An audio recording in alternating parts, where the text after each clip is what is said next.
All right, I'm gonna try this again. Uh, so I've been thinking about recording a podcast for a while, and I wasn't really sure, what I had to say or how it might go, and I put it off for quite some time, and now I kind of feel like I know at least where I want to start, um, and at least where first couple of iterations might end up. But anyway, the whole theme of this thing I've landed on is just going to be this idea of seeking 128. And wanted to take a little bit of time at the start to introduce the idea of what that might be. And there's a little bit of a background story to this, but it's all based off of the Psalm 128 and the background, which is sort of the theme of this installation or this episode, uh, is how I got to this place where Psalm 128 became a guiding principle or guiding star, or sort of uh, a destination of where I wanted to end up. Um, so I think let me read it for you, and then I can kind of start filling in some of the story. But the song Psalm 128 says, "Blessed is everyone who fears the Lord, who walks in His ways. You shall eat of the fruit of the labor of your hands. You shall be blessed. It shall be well with you. Your wife will be like a fruitful vine within your house. Your children will be like olive shoots around your table. Behold, thus shall the man be blessed who fears the Lord. The Lord bless you from Zion. May you see the prosperity of Jerusalem all the days of your life. May you see your children's children. Peace be upon Israel." And so I encountered, well, let me tell you how I got to where I sort of encountered this verse and how it became really a guiding verse for me. So in 2000 and between 2007 2011, I taught middle school in Knoxville at a small private Christian school. I had undergraduate degree in international business, so I spoke French and I was okay with computers, and they needed a PE teacher, and so they kind of cobbled together three jobs and into one. And over those 4 or 5 years, I taught middle school French and PE and computer, and I taught some summer school and coached soccer, and sort of just made a go at a steady job. Before that, I had built a spec house in the mountains of Tennessee, right before the 2007 financial real estate collapse. And then before that, I had worked at a summer camp. And before that, I was in college. So this is sort of early mid career. I had really needed a place to land after the financial crisis that was very steady. We were starting to have kids. We had two young kids. And so I was teaching school over this time, which, I enjoyed some parts of it, just like any job, and other parts of it I didn't love. But a couple of things I realized, and towards the end of that time, what were, uh, one, I didn't see myself in education for the long term.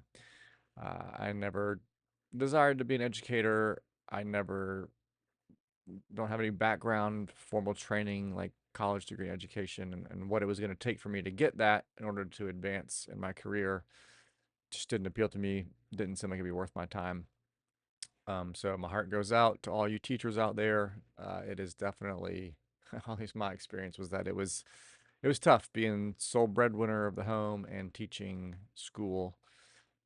Certainly, I had a lot of bitterness toward the institution uh, at the time, and I can go into that a different time. But I wouldn't say a lot of bitterness. There was some underlying bitterness toward the institution, uh, but nevertheless, I came to the conclusion: one, I didn't want to be a teacher or an administrator. I didn't want to be a principal, and two, this was the real catalyst. Was I had just felt like I didn't depend on the Lord for my daily provision anymore. And what that looked like for me was I I was getting a meager paycheck. I mean, it was enough, and we were able to, Dorothy was able to stay home and not work, or not work outside of our home. And we didn't really have much suspicion beyond that. I mean, I knew that salary wouldn't be sufficient long term, and we kind of couldn't hit some of our bigger financial goals if I stayed there. But at the same time, the part that kind of got me out the door was this realization that I was just there to draw a paycheck, and I was really most of my hope and security was based on the idea that every 2 weeks that paycheck would be deposited in my account. And it might have been meager, but at least it was enough, and I didn't really have to worry too much. And part of me sort of knew that I wasn't using the gifts and talents that I thought I had in construction and problem solving, and I felt a little bit of a desire to do something different. But ultimately, the biggest desire was that I wanted to step out in faith and make room for the Lord to show up in a way where He would get, yeah, really get the credit for my survival, which I guess as I say that, has proven itself to be true throughout the years. So maybe mission accomplished. I don't know, but um, so the last year I was at this school, I transitioned out of teaching into administration, thinking that I might need to just switch it up a little bit, and maybe I could find a better fit if I wasn't in the classroom every day. Maybe make a little bit more money, but realized also at the same time that being behind a desk is just not for me. I think I could do it, but it's not one of my strengths. And so I spent a year in administration, specifically in technology, and then just decided I was going to quit. And so, um, so as the story goes, I thought, well, the housing market was picking back up. People were spending more money on renovating their houses, and I thought I could probably make a go at it in construction. Um, no formal training in that either, but just kind of a knack for it, and certainly a desire to go in and figure it out and make something work. So, in 2012, a couple of things happened. Late 2011, we found out that we were having our third child. So 2012 comes along, and I decided to quit my job, and I wanted to keep my benefits through the pregnancy. So the day our third child was born, I handed in my resignation and used up my last 2 weeks of vacation. The school was very gracious to me to allow me to do that. I think it's a really sweet time to have those couple of weeks at the beginning of our third child's life that we could spend together. And then I had one job lined up. I was building a screened-in porch for somebody, and I just went to work. That was it. I printed out, one box full of business cards. Found that started a business through the state up in Knoxville, and man, I just got after it, trying to build this business. And there are many, many, many, many stories that come out of that time that shape shape the way I experienced that time, certainly. And we also found out maybe a year or two into that, that we were having twins. And so in the first 2 years of owning my business, I went from two to five kids, living in a two-bedroom house, one bathroom, and a little miniature hobby farm. So needless to say, or maybe it needs to be said, I was exhausted, just absolutely exhausted. And so, uh, I found myself at some point in the Psalms, and this is where it kind of gets to the story of what this seeking 128 is about. Um, but I came across this verse, or not came across it, but I reread it for maybe, whatever. I'd read it before. It's a very familiar verse, Psalm 127. It's a very familiar chapter.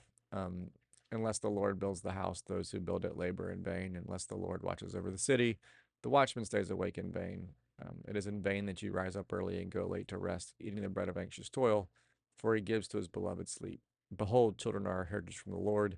The fruit of the womb a reward, like arrows in the hand of a warrior, are the children of one's youth.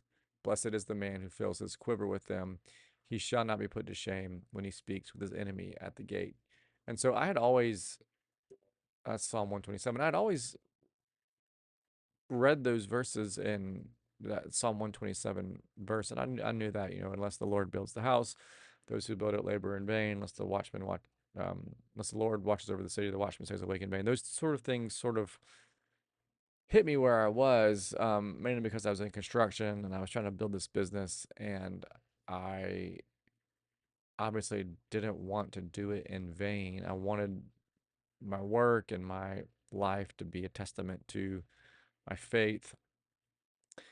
Um, but the verses that really, really struck me were those that say, "It is in vain that you rise up early and go late to rest, eating the bread of anxious toil, for he gives to his beloved sleep." I mean, that was just described where I was at the time. Um, I was working such long hours, which I think is probably pretty common for anyone who owns a business or starts a business. Um, every decision felt like it was a decision made out of fear or necessity and not out of strength. Every job, every invoice or estimate that I send out was an estimate that I had to have someone say yes to, or else I didn't know how I was gonna be able to pay for groceries or my mortgage or utility bill or gas or you name it. Um, I'm thankful that my kids were little and we didn't have activities that we were involved in.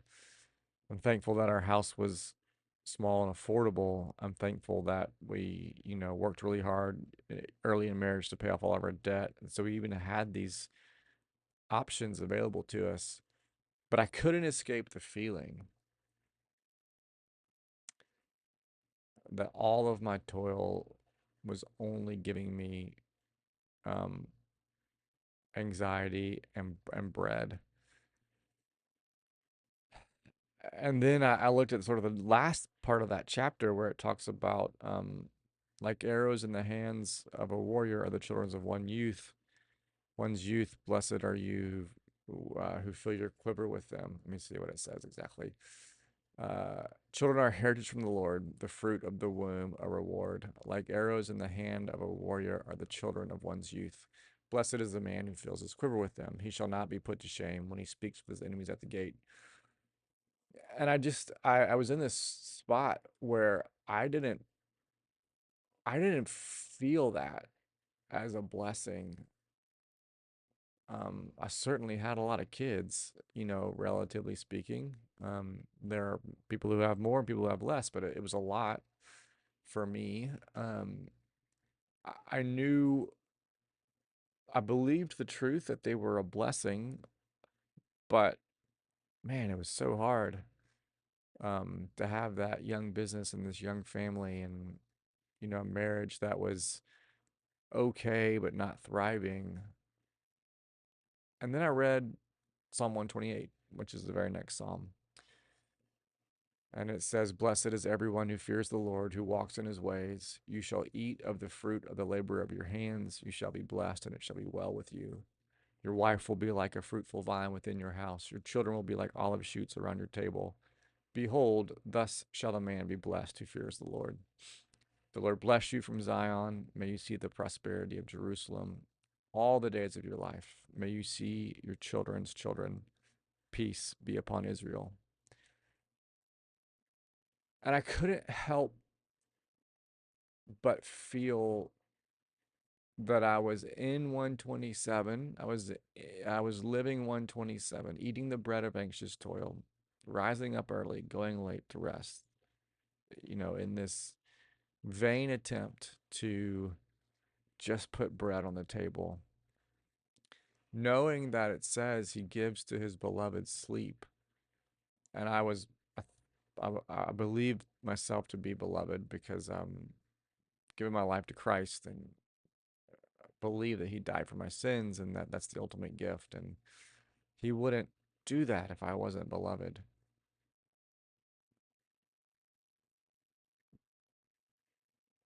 But all I knew at the time was this anxious toil and this bread of anxious toil. And I wanted to know what the difference is, could be, between the bread of anxious toil and eating of the fruit of the labor of your hands.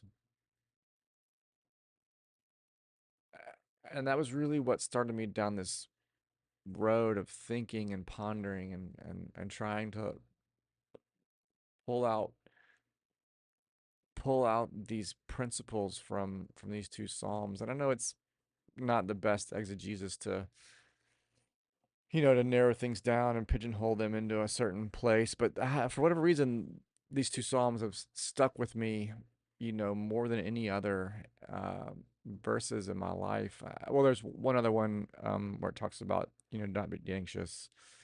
Um, the Lord will provide for you from Matthew. But I was looking at these verses, and I would look at 127 and see the work. There's building a house. There's watching over the city.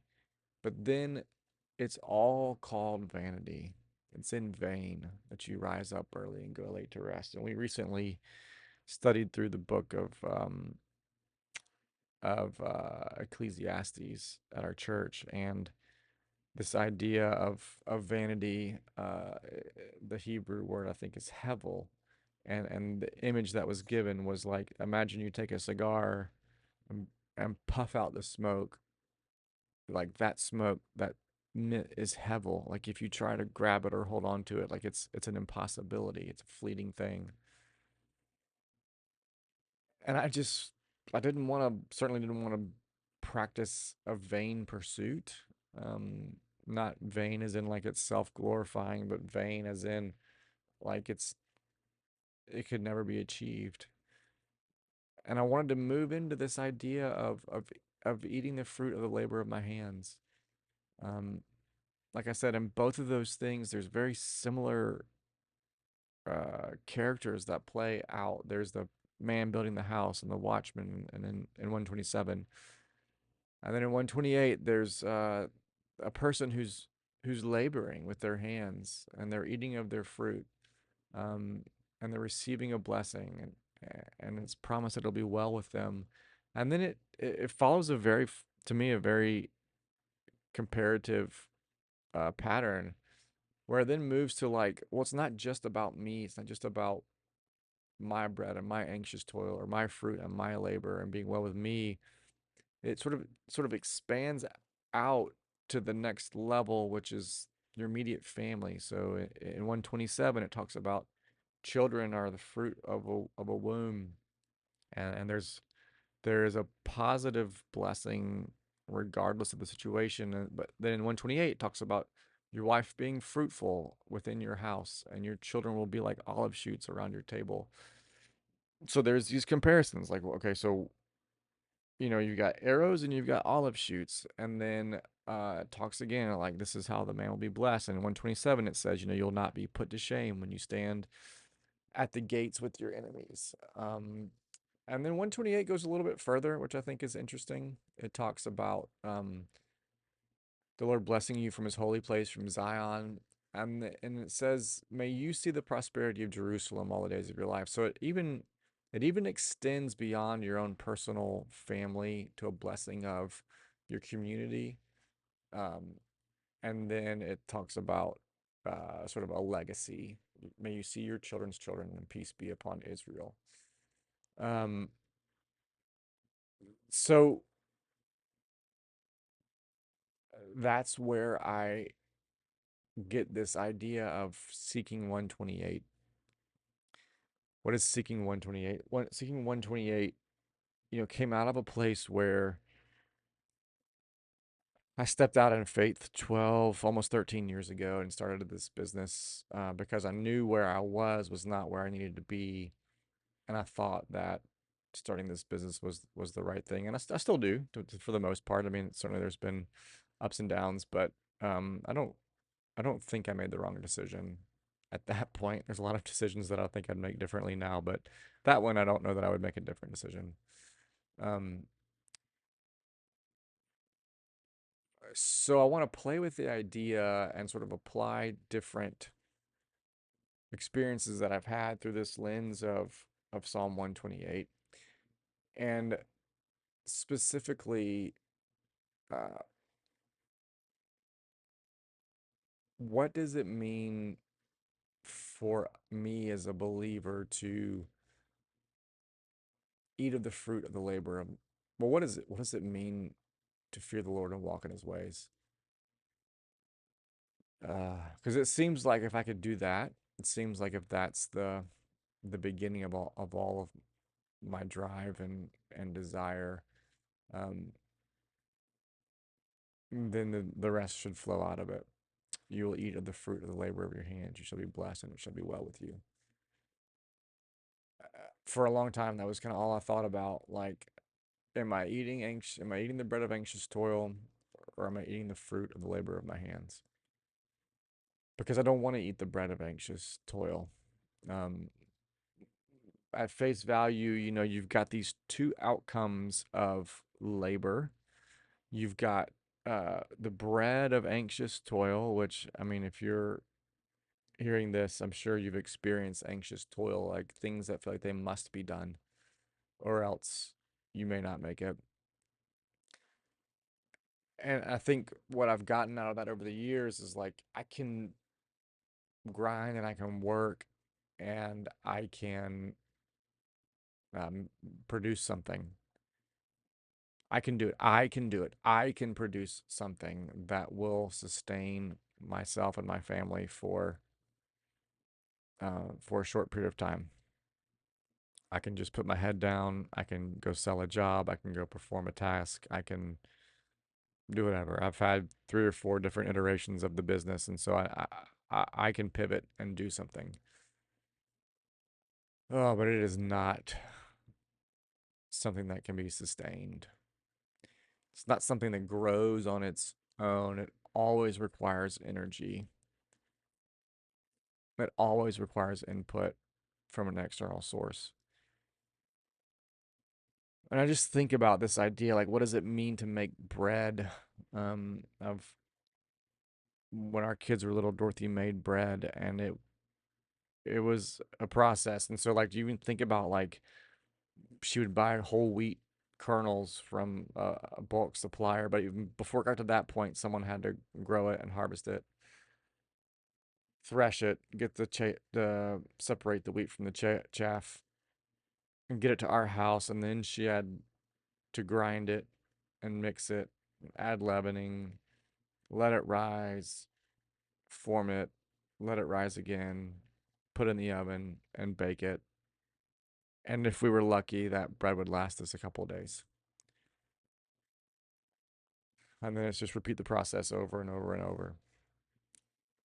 And so I guess in a way, like making bread uh, really fits pretty well to this idea of vanity, where it exists in a moment and then it's gone, and you can't hold on to it because bread will go bad. It'll get hard. It'll go stale. Um, you can't take a loaf of bread and go plant it and get more bread. You're always toiling to make more bread. But you look at Psalm 128, and this is where I guess I'm not like, I don't know if it's true that this is a causal relationship, but what would it be like if you could eat fruit every day? Fruit obviously requires labor, production. It requires some input. It requires you to tend to it, to tend to the fruit trees or the vine. But you cannot make fruit. You harvest fruit. And so your work is not making fruit. Your work is tending to the needs of the thing that produces the fruit.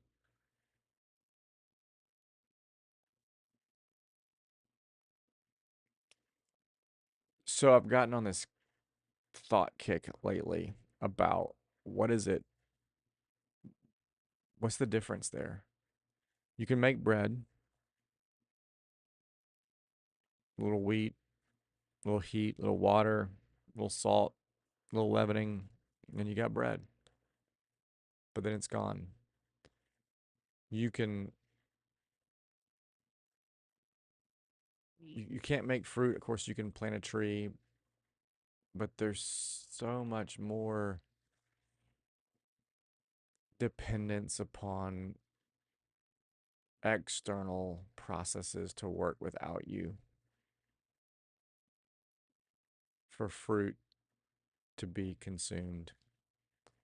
And here's the part that just kind of blew my mind over the last 18 months as I've really dug in and considered these two verses is bread is this scarcity of a thing that we produce. Once the loaf of bread is gone, it's gone. There's no byproducts, there's no leftovers. It's gone and it's been consumed. But fruit within itself has the ability to produce more fruit. That you can consume all that there is, and if you're just faithful to tend to the seeds, there'll be abundantly more. It actually doesn't just replicate itself, replace itself. It multiplies itself.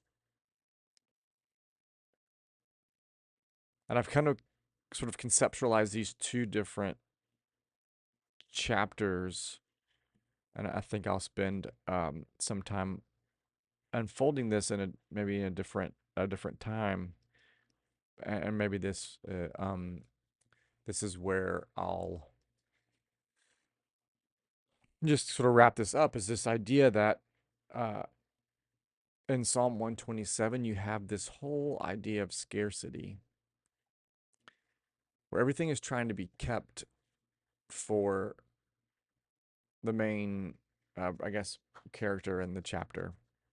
Everything is trying to be kept and held on to, and I think even the fact that there's children, that those children are described as implements of war, and that you're at war, and that you're protecting you're watching over your city, you're building your house, you are having children so that you may not be put to shame when you stand against your enemies.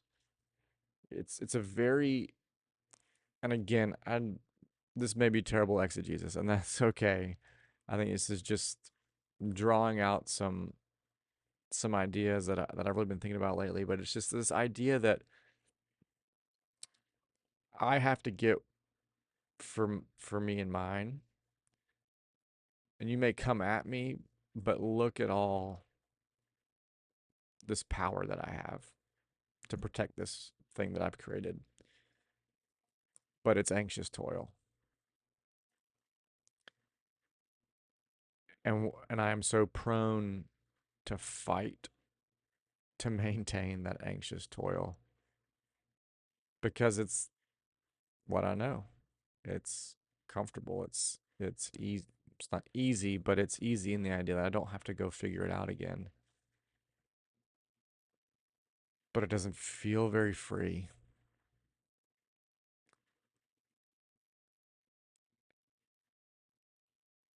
And then there's Psalm 128, where the psalmist writes, "Blessed are you who fear the Lord and walk in his ways. You shall eat of the fruit of the labor of your hands. You shall be blessed. It shall be well with you. Not only you, but your wife will be like a fruitful vine within your house. Not only your wife, your children Like an olive tree replicates itself with new shoots, your children will become olive shoots and they too will replicate. So there's this idea of not hoarding and holding on to, but growing and expansion. And you won't have a gate where you stand against your enemies. You'll have a table.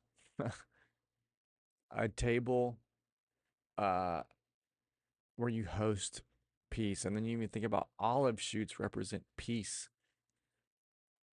Arrows represent war and conflict.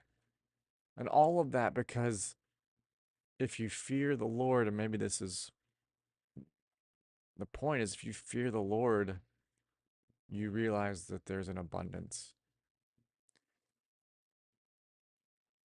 Maybe. I don't know. Sometimes it doesn't feel that way. Um, but what if that's it? What if that's not the point of it, but like, what if that's the sweetness of it? You don't have to have enemies because what could someone take from you that you couldn't just get more of? Maybe you would just give it away. You're certainly not fighting people off to maintain control of your bread. I mean, I've gardened before and had so much fruit that it went bad. I would have rather given it away than see it just rot. Um, just a very different feel to me in these two chapters. And then not only are you blessed within your family with abundance, but as your family is blessed, your community prospers as well.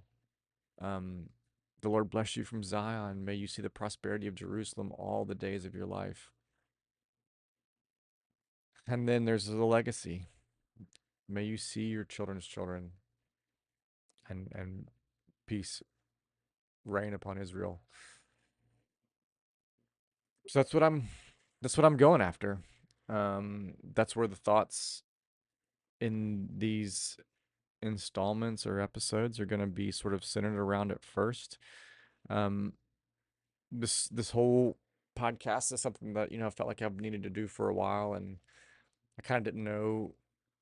Like I said before, I didn't know what to say or how to say it, and I'm just shooting from the hip. I don't have any notes. I don't have an outline. I'm just kind of wanted to share these stories, but I wanted to set the whole thing up under the auspices of this idea that the driving the driving factors, the driving forces within my reflections and the decisions that I want to make going forward is this idea is how do I move from Psalm 127, the bread of anxious toil,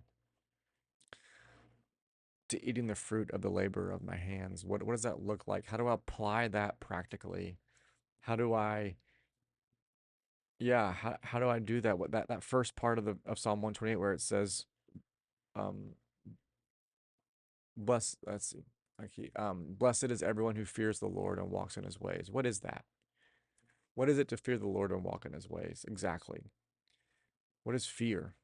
What are the Lord's ways? What is the labor that I need to put my hands to that will bear fruit? Can I look around at my family and see my wife, and if she's not a fruitful vine, if she's not flourishing, is that a litmus test to show that I'm not fearing the Lord and walking in his ways? Um, what are my kids like? What are my children like? Are they olive shoots or are they arrows? And I don't know that the arrows and the quiver is a negative imagery or metaphor. Uh, but I do know that olive shoots and a table are positive for sure. Are my children thriving? Um, are we living in peace together in such a way that we are actually at a table together? Is there no mention of enemy? Is there no fear of scarcity? Is are my efforts and my labor, are they spilling over into my community? as a business owner, am I creating opportunity? Am I serving people well?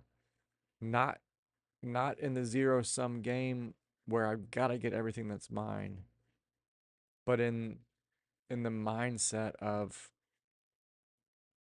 I have a resource, which is my talent and gift, and I'm putting it out to the world to add value. And how does that look when it returns? Um, how does that look in the broader community of flourishing? Yeah, so that's um, so as I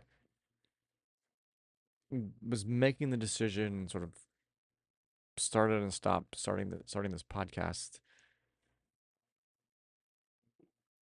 I was trying to figure out like, what do I have to give the world? What do I have to offer anybody? I don't really feel like I've been a successful business owner. I've survived having 5 kids. I don't know that I've flourished. By the grace of God, my marriage is, is so great, and Dorothy is so great. But what do I have? Where can I add value? Where can I give value away that doesn't cost me anything? Um, and what I landed on was that I have these experiences and these stories and these thoughts that probably do more out there outside my head than they do in. And I don't know really no other reason to do this than just to feel like I should steward all my resources well. And the thing I feel like I have the most of right now is experience and stories. And so I want to put these stories out.